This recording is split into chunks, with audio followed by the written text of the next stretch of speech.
باب سوال جبریل النبی صلی اللہ علیہ وسلم عن الایمان والاسلام والاحسان وعلم الساعۃ وبیان النبی لہ۔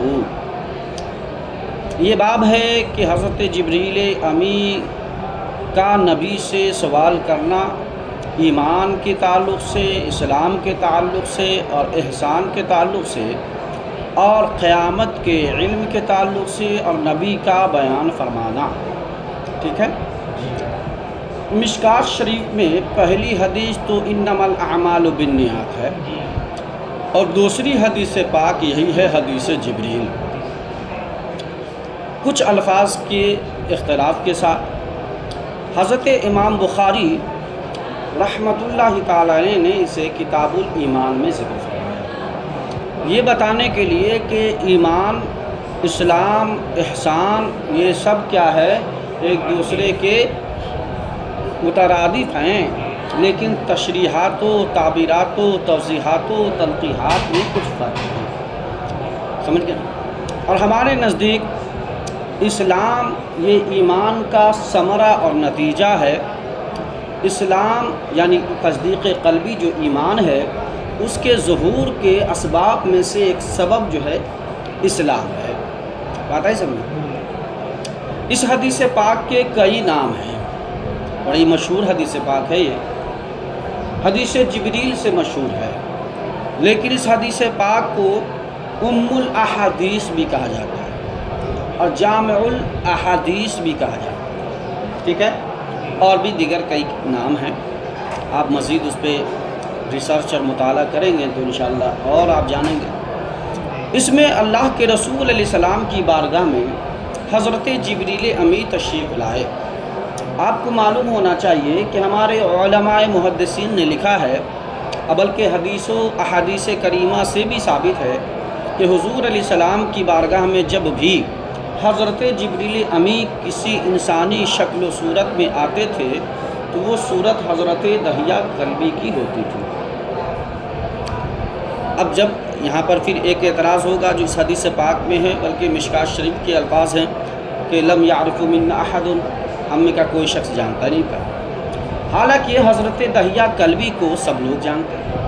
تو اب معترض یہ اعتراض کر رہا ہے کہ جب حضرت دحیہ کلبی کی صورت پر ہی حضرت جبریل امی اترتے تھے تو دحیہ کلبی کو تو سب پہچانتے ہیں، پھر کیسے کہہ رہے ہیں حضرت عمر فاروق، چونکہ راوی حضرت عمر فاروق ہے، پھر کیسے کہہ رہے ہیں حضرت عمر فاروق کہ ہم لوگ پہچان نہیں رہے تھے، کہ وہ مسافر کی علامت بھی اس میں نہیں تھی، اور ساتھ میں یہ بھی تھا کہ اگر ہمارے درمیان کا کوئی شخص ہوتا، یعنی ہمارے ارد گرد کے تعلقاتی کوئی شخص ہوتا تو ہم سب پہچانتے بھی، یعنی تو گویا اعتراض ہو رہا ہے۔ تو ہمارے محدثین علماء نے یہ جواب دیا کہ صاحب حضرت جبریل امی کی جو مشابہت ہے حضرت دحیہ کلبی سے، وہ من عن ہر اعتبار سے نہیں، بلکہ حسن اور خوبصورتی کے اعتبار سے، کہ سارے صحابہ میں سب سے زیادہ خوبصورت حسن و جمال کے پیکر حضرت دحیہ کلبی تھے۔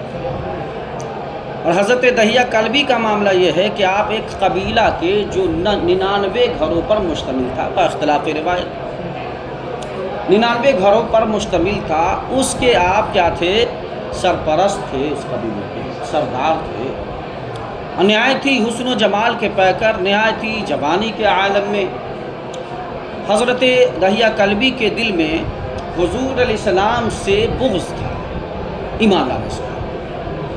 حضور علیہ السلام اس قبیلے میں گئے تو ایک نوجوان نکل رہا تھا، حضور علیہ السلام کا تذکرہ غائبانہ اس نے سنا تھا، سمجھ گئے کہ دحیہ کلبی تو ہی اپنے حسن پہ ناز نہ کر، ایک ایسا حسن والا بھی آیا ہے جو حسن نمکین ہے، اور ایسا حسن ہے کہ جہاں بڑے بڑے حسن والے پانی بھرتے نظر آتے ہیں۔ ان کو پتہ چلا کہ وہ نبی تشریف لائے ہیں، تینوں نے نگاہ محبت سے نہیں بلکہ نگاہ اعتراض سے دیکھا، ایک نظر دیکھا، دل میں وہ صورت گھر کر گئی، یعنی دل کی دنیا بدل گئی۔ اب کرے تو کیا کرے، چونکہ آپ ایک روایت کے مطابق 70 گھروں پر مشتمل، ایک روایت کے مطابق 99 ہے، کے سردار ہیں، اور وہ سردار ہی جب ایمان لے آئے گا، یعنی اپنے باپ دادا کے دین سے پلٹ جائے گا، تو پھر اور لوگوں کا کیا ہوگا؟ یہ بھی خیال تھا۔ آپ آئے تو اب آپ کی چونکہ کیفیت، محبت جب کسی کو کسی سے ہو جاتی ہے تو اپنا رنگ دکھاتی ہے۔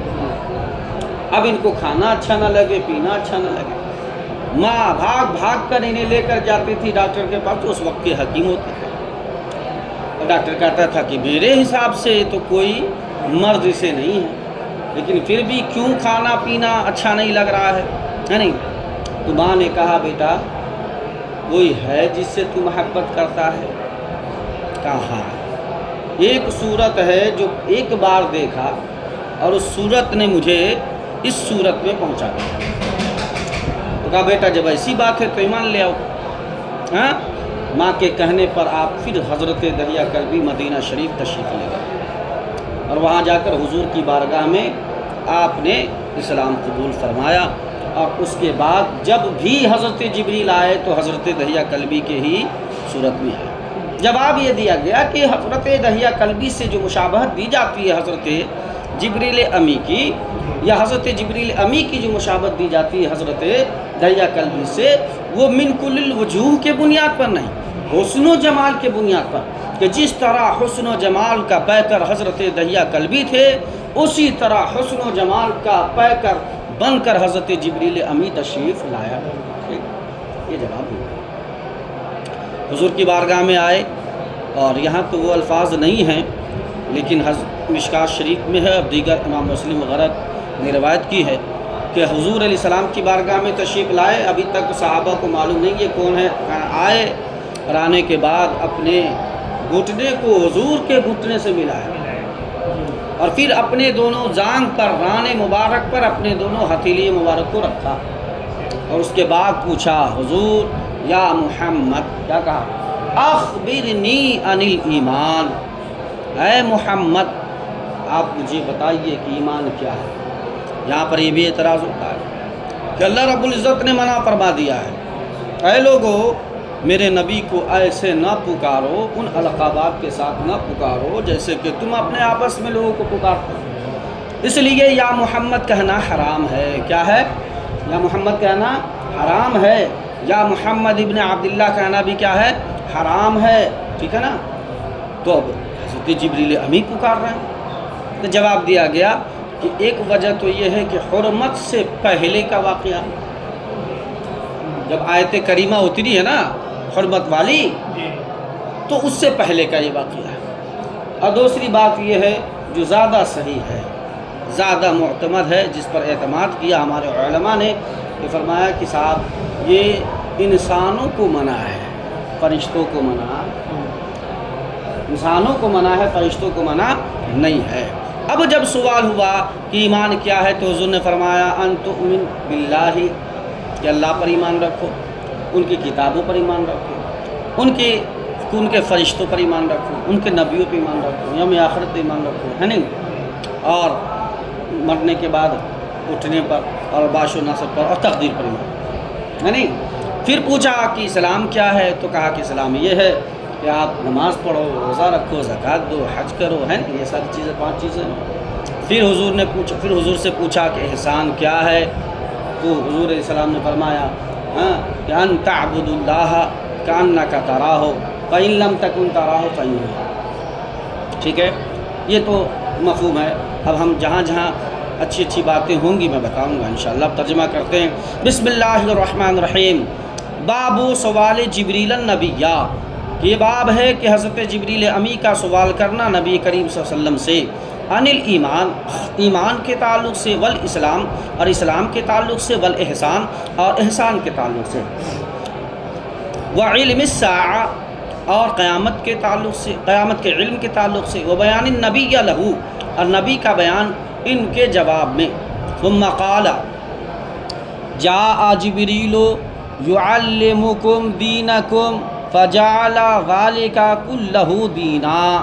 اچھا جی، امام بخاری کی یہ خصوصیت ہے کہ جو حدیث جس باب میں لائیں گے اس حدیث کے ایک ٹکڑے کو ترجمۃ الباب کے طور پر پیش کرتے ہیں۔ یہ شروع سے معاملہ آ رہا ہے، ٹھیک ہے نا۔ کہ پھر انہوں نے فرمایا، یعنی راوی نے فرمایا کہ حضرت جبریل امی تشریف لائے، نہیں پھر حضور نے فرمایا کہ حضرت جبریل امی آئے ہیں تمہیں تمہارا دین کو سکھانے کے لیے، تمہارے دین کو سکھانے کے لیے۔ فجعل ذلک کلہ دینا، تو حضور علیہ السلام نے تمام کو دین قرار دیا، اس تمام کو یعنی ایمان ہے، اسلام ہے، احسان ہے، اس سب کو کیا ہے؟ دین قرار دیا۔ ہم کہتے ہیں جی دین کے شعبہ میں سے ہے، دین کے شعبہ میں سے ہے، من عن دین کی نفس ہی نہیں ہے، دین کے شعبہ میں سے ہے۔ وما بین النبی صلی اللہ علیہ وسلم لوفد عبد القیس من الایمان، اور وہ جو نبی نے فرمایا، نبی نے واضح فرما دیا اب عبد القیس کے وفد کے لیے کہ وہ ایمان کا حصہ ہے۔ وقولہ تعالی، اور اللہ رب العزت کا قول ہے ومن یبتغی غیر الاسلام دینا فلن یقبل منہ، اور اللہ نے فرمایا کہ جو شخص اسلام کے علاوہ کوئی دین، دیکھ رہے ہیں، اسلام کے علاوہ کوئی دین ڈھونڈے تلاشے تو پھر اللہ رب العزت اس میں سے کچھ بھی قبول نہیں فرمائے گا۔ تو گویا اسلام اور دین دونوں کیا ہے؟ برابر ہے۔ ہمارے نزدیک یہ ہے کہ اسلام کا لغوی معنی انقیاد ہے، جھک جانا، اور انقیاد دو طرح کے ہوتے ہیں، ایک انقیاد ظاہر ہے اور انقیاد باطن ہے۔ یہاں پر انقیاد جو دین بتایا ہے وہ انقیاد باطن ہے، یعنی تصدیق ہے، جو ایک دم ہم معنی ہے ایمان کا۔ اور جہاں پر حضور جو آگے تشریح کریں گے اسلام کے بارے میں پوچھا جائے گا، وہاں پر انقیاد ظاہر ہے۔ کیا ہے؟ انقیاد ظاہر ہے، جو ثمرہ ہے، نتیجہ ہے، پھل ہے ایمان کا۔ حدثنا مسدد قال حدثنا اسماعیل بن ابراہیم اخبرنا ابو حیان التیمی عن ابی زرعہ عن ابی ہریرہ قال کان النبی صلی اللہ علیہ وسلم۔ اچھا، یہاں پر تو حضرت ابو ہریرہ راوی اور دیگر جو بھی ان کے علاوہ جو حدیث کی کتابوں میں جو حدیث مروی ہے اس میں حضرت عمر راوی ہیں۔ کون راوی ہیں؟ حضرت عمر۔ اب ظاہر سی بات ہے یہاں پر اپنے اپنی شرائط پر اترنے کی بات ہے، نہیں سمجھے؟ اب ان کی شرائط پر یہ حدیث پاک حضرت ابو ہریرہ والی اتری ہے تو انہوں نے نقل فرما دیا، اور امام مسلم اور امام جو ہے خطیب تبریزی یا دیگر جو ائمہ ہیں انہوں نے حضرت عمر سے روایت کی، اس لیے کہ ان کے شرائط پر وہ حدیث ہوتی، لیکن مضمون حدیث میں کوئی فرق نہیں ہے، تھوڑا بہت کا الفاظ کا صرف اختلاف ہے۔ ان ابی ہریرہ قال، حضور علیہ السلام نے فرمایا، حضرت ابو ہریرہ نے فرمایا کان النبی صلی اللہ علیہ وسلم بارزا یوما للناس، کہ حضور علیہ السلام ایک دن لوگوں کے لیے باہر تشریف لائے، ٹھیک ہے۔ فآتاہ جبریل، تو حضرت جبریل امی تشریف لائے حضور کے پاس۔ فقال مل ایمان، ایمان کیا ہے؟ قال الایمان ان تؤمن باللہ وملائکتہ وبلقائہ ورسولہ وتؤمن بالبعث، کا ایمان یہ ہے کہ تو اللہ پر ایمان رکھے، ایمان رکھنے کا مطلب یہ ہے کہ اللہ پر یقین رکھے، اللہ کے وجود کا اقرار کرے، وملائکتہ، اور اس کے ملائکہ پر ایمان رکھے، وبلقائہ، اور اللہ سے ملاقات پر یقین رکھے، ورسولہ، اور ان کے رسولوں پر ایمان رکھے، وتؤمن بالبعث، اور قیامت کے دن پر، یعنی مرنے کے بعد اٹھنے کا مطلب قیامت کے دن پر ایمان و یقین رکھے۔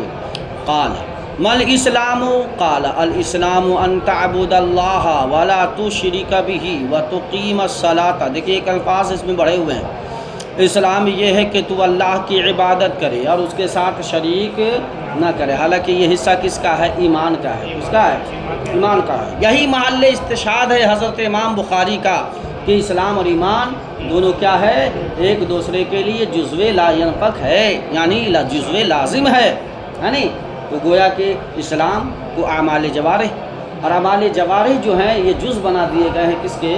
ایمان کے۔ ہم کہتے ہیں کہ جی ٹھیک ہے، یہاں پر ایمان جو ہے یہ عمل ضرور ہے کہ اللہ پر ایمان ہاں کہ آپ عبادت کرو اور اس کے ساتھ شریک نہ کرو، بلا شبہ عبادت کرنا تو یہ کیا ہے؟ اسلام ہے، اس میں کوئی شک نہیں ہے، لیکن اللہ رب العزت کے ساتھ شریک نہ کرنا یہ بھی عمل ہے، یہ بھی کیا ہے؟ عمل ہی ہے، اس لیے کہ جب انسان اللہ کے ساتھ شرک کرتا ہے تو وہ کوئی نہ کوئی عمل کے ذریعے ہی کرتا ہے، ٹھیک ہے، یہ دونوں کیا ہیں؟ عمل ہے، اور عمل ہمارے لیے نفس ایمان میں کمی یا بیشی کا ذریعہ نہیں ہے، ہاں کمال ایمان میں کمی بیشی کا ذریعہ ضرور ہے۔ وَتُقِيمَ الصَّلَاةَ، اور نماز قائم کریں، وَتُؤَدِّيَ الزَّكَاةَ الْمَفْرُوضَةَ، اور فرض زکوٰۃ کو ادا کرو۔ فرض کیوں لگا دیا؟ چونکہ زکوٰۃ تو فرض ہی ہے، کہا نہیں۔ زکوٰۃ کا جو لغوی معنی ہے پاک کرنا، زکوٰۃ کا لغوی معنی کیا ہے؟ پاک کرنا۔ اب یہ پاکی دو طرح سے ہے، ایک پاکی وہ ہے جو فرض ہے، اور ایک پاک یعنی مال کو پاک کرنا، اور ایک پاکی وہ ہے جو نفل ہے۔ تو یہاں پر مفروضہ لگا کر کے نوافل صدقہ نافلہ کو نکال دیا، اس کو نکال دیا صدقہ نافلہ کو، ٹھیک ہے، اور وہ صدقہ جو اپنے اوپر لوگ واجب کر لیتے ہیں منت کے ذریعے، اسے بھی نکال دیا۔ یہ کہتے ہیں کہ یہ کام ہو جائے گا تو ہم اتنا پیسہ دیں گے، تو وہ منت ہے، تو اب وہ صدقہ واجبہ کیا ہے، اور یہ جو اللہ نے فرض کیا ہے صدقہ فریضہ۔ دیکھیے وَتَصُومَ رمضان، اور رمضان کا روزہ رکھو۔ قَالَ مَا الْإِحْسَانُ، احسان کیا ہے؟ احسان کے دو معنی، ایک تو المنہ کے معنی میں، اس کے معنی میں کسی پر احسان کرنا، کسی کی خیر خواہی کرنا، یہ بھی کیا ہے؟ احسان۔ اور ایک احسان کا معنی ہوتا ہے کہ اخلاص اور خلوص، اخلاص اور عبادات اور طاعات میں خلوص پیدا کرنا، اور خلوص بغیر اللہ کی رضا کے حاصل نہیں ہو سکتا، یعنی جو بھی کام، خلوص کا مطلب ہی ہوا کہ اللہ صرف اور صرف اللہ کی رضا کے لیے ہو، یعنی اللہ سے امید ثواب لگاتے ہوئے کوئی کام کرنا، دنیا والوں سے کوئی غرض مطلب کوئی لالچ نہ رکھنا، یہی اخلاص قال ما الاحسان، احسان کیا ہے؟ ٹھیک ہے، تو یہاں اصطلاحی معنی مراد ہے خلوص۔ قال ان تعبد اللہ کأنک تراہ، کہا اخلاص عبادات میں یہ ہے کہ تم اللہ کی عبادت کرو گویا اللہ کو تم دیکھ رہے ہو، گویا اللہ کو۔ اب جس کی نظر کسی ایک مرکز پہ ہو تو اس کے سامنے سے بھی گزر جائیے تو اسے کوئی فرق ہو۔ ایک بڑا پیارا واقعہ ہے، چلیے ضعیف ترین ہی صحیح لیکن کہہ دیتا ہوں۔ بہلول دانا کیا نام ہے، ارے جو بہت مشہور ہے پیار محبت میں، مجنو جو ہے، ایک شخص نماز پڑھ رہا تھا اور مجنو وہاں سے بار بار کہ اس لیے کہ لیلا کے گھر کی کھڑکی ادھری تھی، اور مجنو بار بار اس کے سامنے سے گزر رہا تھا، سمجھ گئے؟ تو اب نمازی ایک بار چھوڑ دیا، لیکن حکم تو یہی ہے کہ جو گزرے تو اسے روکو، بلکہ حدیثوں میں تو گھونسا مارنے کا حکم ہے، مکہ مارنے کا حکم ہے، لیکن اس دور میں وہ حکم نہیں ہے، اس دور میں یہ ہے کہ آپ اسے پیار سے محبت سے اسے ہٹائیں اور اسے اشارہ کرتے ہیں کہ جی نماز ایک بار تو چھوڑ سکتے ہیں، دوسری بار حدیث میں آیا ہے کہ اگر تمہیں معلوم ہو جائے کہ نمازی کے آگے سے گزرنے میں کتنا عذاب ہے تو تم 100 برس تک نمازی کے سامنے کھڑا رہنا پسند کرو گے، سمجھ گئے نا؟ تو ہاں ایک دیکھ لیجیے یہاں پر بھی ایک مسئلہ ہے، گزرنا الگ چیز ہے اور ہٹنا۔ ہمارے فقہا نے نمازی کے سامنے سے ہٹنے کی اجازت دی ہے، گزرنے کی اجازت، جیسے مثال کے طور پر یہ اویس بابو ہیں، کہاں بیٹھے ہوئے ہیں، مان لیجیے چہرہ تو ادھر نہیں ہونی چاہیے، مسئلہ تو یہی ہے کہ نمازی کی طرف پیر نہ ہونی چاہیے، نمازی کی طرف چہرہ نہیں ہونا چاہیے۔ ایون اگر کوئی سو بھی رہا ہو تو آپ اس کے چہرے کے سامنے، اس کے پیر کے سامنے نہ پڑھیں، افضل یہ ہے کہ آپ اپنا رخ بدل دیں یا اس کا رخ بدل دیں۔ اب وہ نفل کے لیے بیٹھے ہوئے تھے یا تسبیحات میں بیٹھے ہوئے تھے، ہم نے نیت باندھ لی، تو اب میرے سامنے، میں اسی نیت سے ان کے پیچھے بیٹھا پڑھا شروع کیا کہ ہٹیں گے بھی تو کوئی مسئلہ نہیں، تو اب یہ اٹھے اور دیکھا کہ نماز پڑھ رہے ہیں، تو چونکہ میرے سامنے ہے یہ، تو انہوں نے اپنے قدم کو آگے کر لیا یا پیچھے کر لیا، ہٹ گیا، یہ ہٹنا، یہ فقہا نے اجازت دی ہے کہ ہٹ سکتے ہیں سامنے سے۔ اب مثال کے طور پر توصیف بابو میں سیدھے سامنے ہوں اور یہ مجھے میرے بائیں طرف ہے، آپ میرے دائیں طرف ہیں، میں آپ دونوں کے بیچ میں نماز پڑھ رہا ہوں، اب آپ توصیف بابو گزر کے آپ کے پاس چلا جائے یا آپ گزر کے توصیف بابو کے پاس چلے جائے، تو یہ ہے گزرنا، اس سے منع کیا حدیثوں میں ٹھیک ہے، اور ہمارے فقہ نے، لیکن ہٹنے سے منع نہیں کیا، ٹھیک ہے نا۔ تو اللہ کی عبادت اس طرح کرو جیسا کہ گویا کہ تم خدا کو دیکھ رہے ہو۔ تو اس مجنون نے کہا کہ تم کس کی چکر میں ہو، یعنی تم کس کی عبادت کر رہے ہو، کس کے دیوانے ہو؟ کہا اللہ کے۔ کہا ایسی دیوانگی ہاں کہ میں گزروں تو تجھے معلوم ہو جائے، اور میں دیکھو جس کے لیے دیوانہ ہوں، میں کس کے پاس سے گزر رہا مجھے خبر نہیں ہے۔ اب خواہ نمازی ہو، حاجی ہو، غازی ہو، میں سب کے سامنے سے گزر رہا ہوں۔ تو کہا میں اپنے مقصود کے طلب میں اتنا اخلاص رکھتا ہوں، تم اپنے مقصود کے طلب میں ایسا اخلاص رکھتے ہو، ہے نہیں؟ تو کہا کہ تم اللہ کی عبادت اس طرح کرو گویا کہ تم اللہ کو دیکھو۔ یہاں سے دو مسئلہ ہے۔ پہلا مسئلہ تو یہ ہے کہ ان ظاہری آنکھوں سے آپ خدا کا دیدار دنیا میں نہیں کر سکتے، ممکن ہے لیکن یہ محال کے درجے میں ہے، امکان ہے، یعنی ممکن اگر نہ ہو تو حضور بھی تو بشر ہیں، تو حضور نے دیکھا نا، ہاں پوری ایک آیت، پوری ایک سورہ ہے، سورہ نجم، اب دیکھیے اٹھا، ٹھیک ہے نا۔ تو اللہ کا دیدار ممکن ہے دنیا میں، لیکن اس کا وقوع صرف ایک فرد کے لیے ہوا، وہ ہے فرد قابل محمد رسول اللہ، باقی اور کسی کے لیے نہیں ہے، بلکہ ناممکن ہے، محال نہیں کہیں گے، ورنہ تو پھر محال کا ایک فرد بھی موجود نہیں ہوتا ہے۔ اور یہاں کیا ہے، حضور علیہ السلام کے لیے ثابت ہے، علماء اہل سنت کا اس پر اتفاق ہے کہ حضور علیہ السلام نے ان ظاہری آنکھوں سے شب معراج میں اللہ کا دیدار فرمایا ہے، ٹھیک ہے۔ اچھا جی، تو یہاں پہ مراد کیا ہے؟ یہاں پہ اللہ کے جلووں کو دیکھنا، اللہ کے انوار و تجلیات، یا اللہ کے فیوز و کرم کی برسات کو دیکھ لینا، جیسے کہ حضرت اماں عائشہ نے دیکھا۔ یہ واقعہ بہت مشہور ہے جی، ہیں صحیح ستہ میں حضور علیہ السلام تشریف لا رہے تھے، اماں عائشہ اپنے گھر میں تھی، ہم سب کی ماں ہے، مومنوں کی ماں ہے، اپنے گھر میں تھی، اور گھر میں اجازت ہے جیسے بھی رہے، گھر میں اجازت ہے نا، چونکہ سب کیا ہوتے ہیں، محرمات میں سے ہوتے ہیں، گھر میں اجازت ہے جس طرح چاہے رہے، اور وہ تو ہماری ماں ہے۔ تو جیسے ہی حضور علیہ السلام کو دیکھا تو حضرت اماں عائشہ نے کپڑا اٹھایا، اپنے سر پہ لیا، شوہر کی رسپیکٹ میں، کس کی رسپیکٹ میں؟ ہاں، ہے نہیں؟ دیکھا کہ بارش بڑی تیز ہو رہی ہے،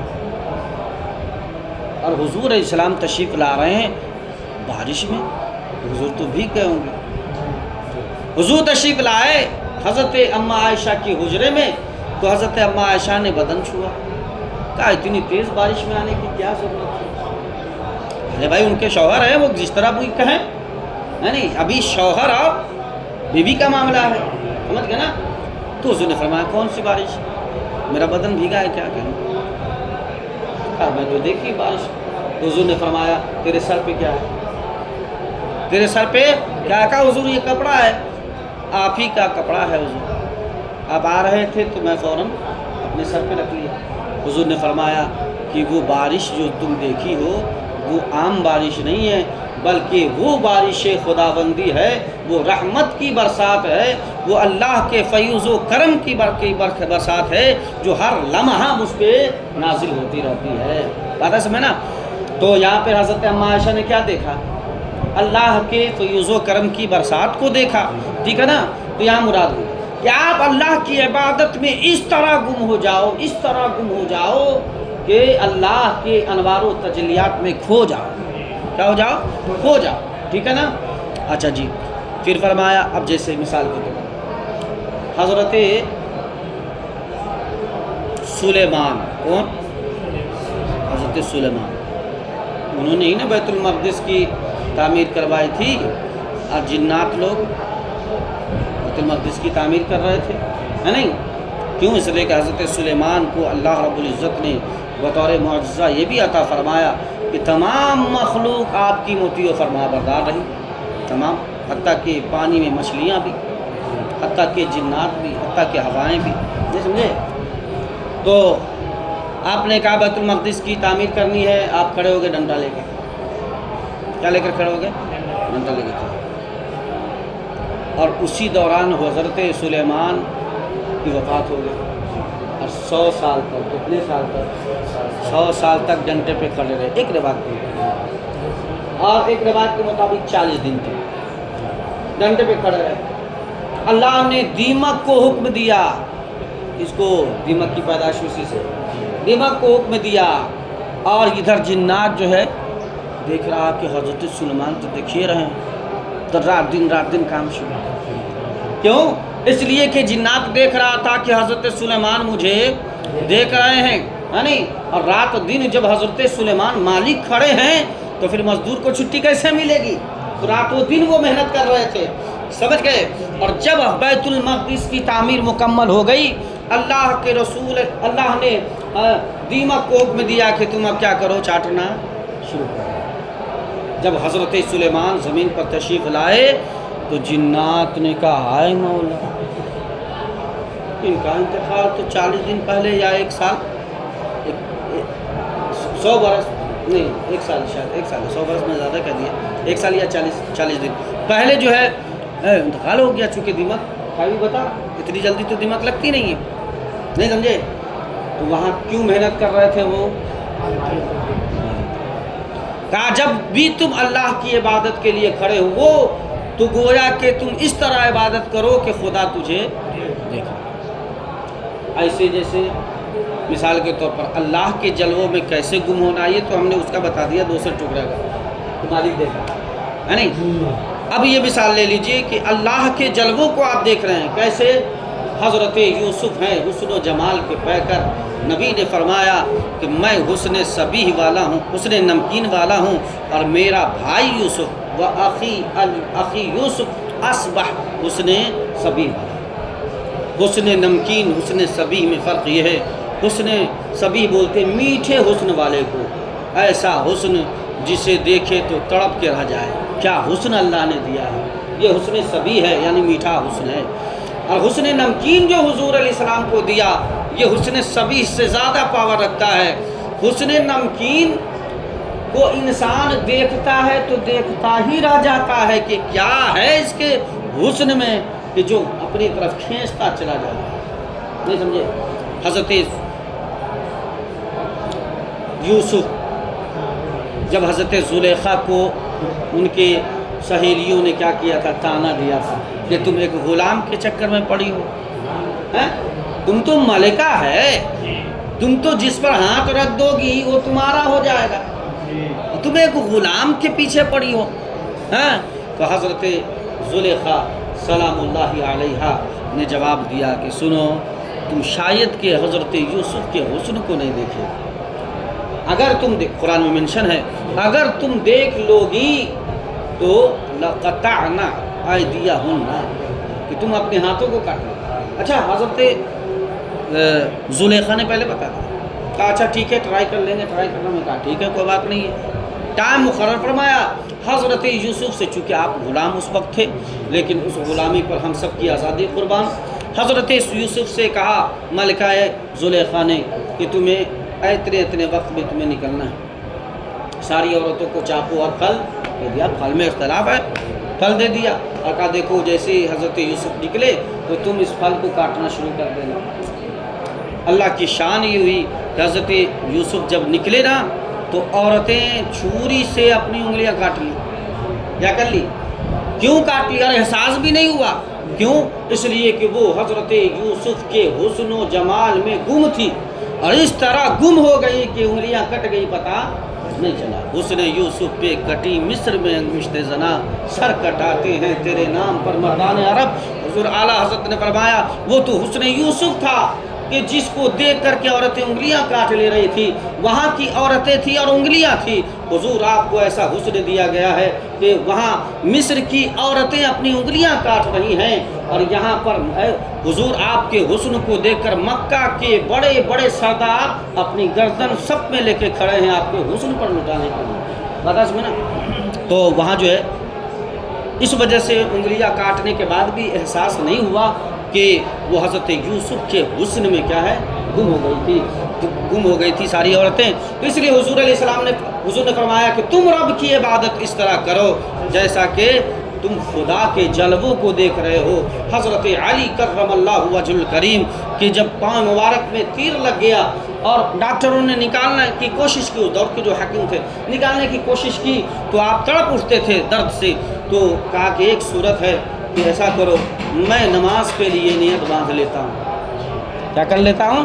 نماز کے لیے نیت باندھ لیتا ہوں، اور پھر جب میں نماز کے لیے نیت باندھ لوں تو تم مجھے شہید بھی کر دو گے تو مجھے احساس نہیں ہوگا. کیوں؟ حضرت علی خدا کے جلووں میں گم ہو جایا کرتے تھے. وہی ہوا، نماز کی نیت جیسے باندھی اور ادھر تیر بآسانی نکال لی گئی اور حضرت علی کو ذرہ برابر بھی کوئی فرق اور درد کا احساس نہیں ہوا. یہ ہے کہ اللہ کے جلووں میں اس طرح گم ہو جانا کہ آپ اللہ کو گویا دیکھ رہے ہو. کاننا کہا ہے، نہیں سمجھے؟ گویا کہ آپ خدا کو دیکھ، مطلب خدا کے جلووں میں آپ گم ہیں. دیکھیے بسم اللہ آگے چلیے. ان تعبد اللہ ولا ان تعبد اللہ کأنک تراہ، کہ آپ تم اللہ کی عبادت اس طرح کرو گے یا تم خدا کو دیکھ رہے ہو. اور فإن لم تکن تراہ فإنہ یراک، اور اگر تم اس درجے اور اس مقام تک نہیں پہنچ پاؤ کہ اللہ کے جلووں میں گم ہو جاؤ تو کم سے کم اتنا خوف رکھو کہ خدا تجھے دیکھ رہا ہے. خدا تجھے دیکھ رہا ہے. اس کی مثال وہ سیٹ کر لیجئے گا کہ جنات دیکھ رہا تھا کہ میرا مالک حضرت سلیمان دیکھ، ٹھیک ہے نا. قال متی الساعۃ، پھر حضرت جبریل نے سوال کیا حضور قیامت کب آئے گی؟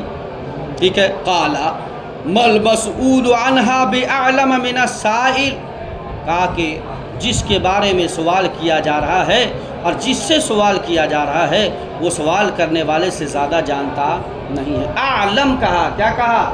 اعلم کہا. اور جہاں پر ایک قاعدہ ہے کہ جہاں اس میں تفضیل کی نفی ہوتی ہے تو وہاں صرف زیادتی کی نفی مراد ہوتی ہے، نفس علم نفس شے کی نفی مراد نہیں ہوتی ہے. مثال کے طور پر میں یہ کہوں کہ توصیف سے زیادہ سخی، توصیف سے زیادہ سخی اویس ہے، توصیف سے زیادہ سخی اویس ہے، ٹھیک ہے نا. تو اب اس یہاں کیا ہوگا؟ ذاتی ثبوت ہے. اور میں یہ کہوں کہ توصیف سے زیادہ سخی اویس نہیں ہے تو مطلب کیا ہے کہ اویس بھی سخی ہے، توصیف بھی سخی ہے، لیکن ذاتی میں اویس سے زیادہ کون ہے؟ توصیف ہے. بات یہاں ذاتی کی نفی ہے. تو اب جو لوگ اعتراض کرتے ہیں کہ جی حضور علیہ السلام کو قیامت کا علم نہیں ہے، غلط ہے، قاعدہ قانون کے خلاف ہے. حضور علیہ السلام کے تعلق سے جب پوچھا گیا کہ حضور قیامت کے بارے میں بتائیں، اور حضور نے فرمایا کہ جی سوال کرنے والے سے زیادہ میں جانتا نہیں ہوں. مطلب یہ ہے کہ جتنا علم اللہ نے اے جبریل امی آپ کو دیا ہے اتنا ہی علم میرے پاس ہے، جتنا علم آپ کو دیا ہے اتنا ہی میرے پاس ہے. اور دوسری بات یہ ہے کہ اس چیز کا علم، قیامت نہیں، قیامت کا علم تو ہے ہی ہے میرے پاس، اس چیز کا علم کہ اللہ کے راز میں سے ایک راز ہے اس کو افشا کرنے نہ کرنے کا علم آپ کو بھی دیا گیا ہے. اسی چیز کے نہ کرنے کا یعنی افشا نہ کرنے کا علم مجھے بھی دیا ہے. یہاں پر قیامت کی بھی کے علم کی بھی نفی نہیں ہے بلکہ اس قیامت کے علم کے اظہار کی نفی ہے. یا جبریل امی آپ کو بھی حکم ہے کہ قیامت کے وقت کا اظہار آپ بھی نہ کریں گے اور قیامت کے وقت کا اظہار میں بھی نہ کروں گا. دو مفہوم ہے، ٹھیک ہے. وَسَأُخْبِرُكَ کا ورنہ تو پھر کیسا معاملہ ہے صاحب کہ قیامت کے بارے میں علم نہیں ہے، قیامت کے تعلق سے علم نہیں ہے اور قیامت کی نشانیاں بتائی جا رہی ہیں. اب جیسے مثال کے طور پر یہ خطبات محرم ہے اور جو ہے یہ ثاقب بابو آیا کہا کہ حضرت مفتی صاحب قبلہ وہ خطبات محرم جو ہے نا میری کتاب گم ہو گئی. تو میں کہوں گا کہ کیسی تھی؟ یہ کہیں گے حضرت کور جو ہے پیلا تھا، مصنف اس کے فلاں تھے، اتنی صفحوں پر مشتمل ہے. حضور سائز 18 اور جو ہے 26 ہے. تو میں سمجھوں گا کہ اس کا مطلب یہ ہے کہ واقعی اس کی کتاب تھی، کتاب ہے تبھی تو پہچان رہا، تبھی تو نشانیاں بتا رہا. اور یہ آئے کہا کہ حضور میری ایک کتاب گم ہو گئی. میں کون کتاب تو نہیں معلوم، بھائی نشانی کیا ہے تو نہیں معلوم، نہیں سمجھے؟ تو اب سمجھ میں آئے گا کہ اس کی کتاب نہیں ہے. جو کتاب رہتی تو اسے معلوم ہوتا کہ کون سی کتاب گم ہوئی ہے، اسے معلوم ہوتا کتاب کیسی ہے، نہیں سمجھے؟ حضور علیہ السلام نے یہاں پر قیامت کی نشانیاں بتائی ہے، قیامت کی علامتیں بتائی ہے. اور قیامت کی علامتوں کو بتانا اس بات کی دلیل ہے کہ حضور علیہ السلام کو عین شے قیامت کا علم ہے. عین شے قیامت کا علم ہے۔ دیکھیے سأخبرک عن اشراطها، اور میں عنقریب تجھے ان کی علامتوں اور ان کی شرائط کو خبر دوں گا۔ کہا اذا ولدت الامۃ ربها، کہا اس کی قیامت کی نشانیوں میں سے ایک نشانی یہ ہے کہ جب باندھی اپنے اذا ولدت الامۃ ربها، اچھا اس میں ربها ہے اور مشکاۃ شریف میں ربتا ہے، ٹھیک ہے، کہ جب باندھی اپنے آقا کو جنے یا پیدا کرے، باندھی اپنے آقا کو پیدا کرے، اس کا دو مفہوم۔ پہلا مفہوم یہ ہے کہ صاحب امت سے مراد تو ماں ہے، ٹھیک ہے، اور اپنے مالک سے مراد یہ لڑکے ہیں، یعنی ایک وقت ایسا آ جائے گا میری امت پہ آخری زمانہ کہ جہاں تعلیم و تعلم کے نشانات مٹ جائیں گے، شریعت کے احکام لوگوں کو معلوم نہیں ہوں گے، ماں باپ کی قدر اور عظمت فضیلت کیا ہے اس کے تعلق سے اسے علم نہ ہوگا، تو وہ اسی طرح ٹریٹ کرے گا جس طرح سے ایک آقا اپنے باندھی سے اور جس طرح سے ایک مالک اپنے مزدور سے ٹریٹ کرتا ہے۔ ایک تو معاملہ یہ کہ جو ظاہر ہے لوگ دیکھ ہی رہے ہیں کہ لوگ آج ماؤں کے حالات کیا بنا دیں، سمجھ گئے نا، یعنی گھر میں دائی اور بائی بنا دیں، صرف کام کرنے والی بات سمجھے نا۔ اور ایک مفہوم یہ ہے کہ جو باپ کی موتوا، باپ کی جو باندیاں تھیں، باپ کے مرنے کے بعد وراثت میں وہ باندیاں کہاں آئیں گی؟